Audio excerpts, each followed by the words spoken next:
వివిధ పార్టీలు అఖిలపక్ష సమావేశం అంటే రోడ్ టేబుల్ సమావేశానికి చేసినటువంటి పార్టీల్లో పనిచేసినటువంటి అందరికీ కూడా పేరు పైన ఉద్యమ అభినందనలు, జైవీవులు, ముఖ్యంగా సభ అధ్యక్షులు గారికి కూడా. మరి ఏదైతే కాక్రోచ్ జనతా పార్టీ ఒక స్టాండ్ తీసుకొని యువత ఒక సిఏజీ చెప్పినటువంటి మాటలో కాక్రోచ్ అని యువతని అని దానికి యువత అంతా ముందుకొచ్చి కాక్రోచ్లు అంటే మేము కాక్రోచ్లుగా కనపడుతున్నాం అనేటువంటి ఆలోచన విధానంతో, అంటే ఈ దేశంలో ఎంత దయనీయ పరిస్థితుల్లో యువతని ఈ యొక్క కేంద్ర ప్రభుత్వం చూస్తున్నటువంటిది నిరంకుశ వైఖరితో, మరి ఏదైతే సుదీర్ఘంగా అనేకమైనటువంటి మన దేశంలో జరుగుతున్నటువంటి కోణాలను ఒకసారి పరిశీలిస్తే ముఖ్యంగా విద్యార్థులకి సంబంధించినటువంటి నీటితో పాటు అనేకమైనటువంటి మరి పరీక్షలు దాదాపు 152 పరీక్షా పత్రాలు ఈ యొక్క బీజేపీ పార్టీ అధికారంలోకి వచ్చినాక లీక్ అయినటువంటి పరిస్థితులు. దానిలో భాగంగా ఏదైతే నీటికి సంబంధించినటువంటిది 2025-26 నా కూతురు కూడా నీట్ ఎగ్జామ్ రాయాలనేటువంటిది దాదాపు 1 సంవత్సరం 2 ఏళ్ల పాటు కోచింగ్ తీసుకుంది. మరి కోచింగ్ తీసుకున్న తర్వాత నీట్ ఎగ్జామ్ ఏదైతే రాసిన తర్వాత లీక్ అయిందని రద్దు చేశారు. మరి తర్వాత ఎగ్జామ్ అయితే జరిగింది, కానీ మా అమ్మాయి కూడా నీట్లో చాలా తక్కువ మార్కులు వచ్చినటువంటి పరిస్థితి, కొంతమంది ఆత్మహత్య చేసుకున్నటువంటి పరిస్థితులు. మరి ఈ దేశంలో ఏం జరుగుతున్నటువంటిది ప్రతి ఒక్కరు కూడా గమనించాల్సినటువంటి బాధ్యత ఉంది.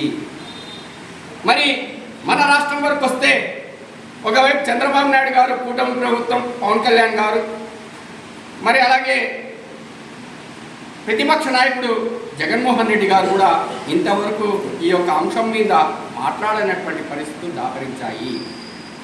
మరి ఈ దక్షిణాది రాష్ట్రాల్లో ఉన్నటువంటి ముఖ్యమంత్రులు తమిళనాడు కావచ్చు, కర్ణాటక కావచ్చు, కేరళ కావచ్చు, నిన్న జరిగినటువంటి ఏదైతే అంశం ఉందో కాక్రోచ్ జనతా పార్టీ చేస్తున్నటువంటి ఆ ఒక ఉద్యమానికి మరి అందరూ కూడా సంఘీభావం తెలిపారు. మరొక అడుగు ముందుకేసి రాహుల్ గాంధీ గారు ప్రధానమంత్రి దేశ చరిత్రలో ఎన్నడూ లేనటువంటి విధంగా ప్రధానమంత్రి నివాసం దగ్గరికి వెళ్ళి అక్కడ వాళ్ళు నిరసన తెలిపారు. దేనికి? పార్లమెంట్లో చర్చ కూడా పెట్టినటువంటి అంశం, చర్చ కూడా చేయమని ఆహ్వానం చేస్తున్నటువంటి పరిస్థితులు. కేంద్ర విద్యాశాఖ మంత్రి రాజీనామా చేయాలి, దాని మీద చర్చ జరపాలంటే వారి యొక్క నిరంకుశత్వం ఎట్లుందంటే మేము చెప్పిందే రాజ్యం, మేము చెప్పిందే వేదం అనేటువంటి ఆలోచన విధానంలో ఈ యొక్క కేంద్ర పార్టీ వ్యవహరిస్తున్నటువంటి పరిస్థితి. కనుక గ్రామీణ స్థాయి నుండి ప్రతి ఒక్కరు కూడా పార్టీలు అందరూ సంఘాలు వచ్చారు, ఇక్కడికి అందరూ కూడా ఒకటే విజ్ఞప్తి చేస్తున్నాం. మనము క్షేత్రస్థాయిలో ముఖ్యంగా విద్యార్థిని కదిలించాల్సినటువంటి బాధ్యత ఉంది. ఎలాంటి ఆ పెయిన్ అనేటువంటిది వాళ్ళకు కూడా రేపు పొద్దునే తెలుస్తుంది. తెలిసే అప్పుడు వాళ్ళ పరిస్థితి ఏంటి, ఇప్పుడు పడుతున్నటువంటి విద్యార్థుల పరిస్థితి ఏంటటువంటి వాళ్ళకి మనం చెప్పాల్సినటువంటి బాధ్యత ఉంది.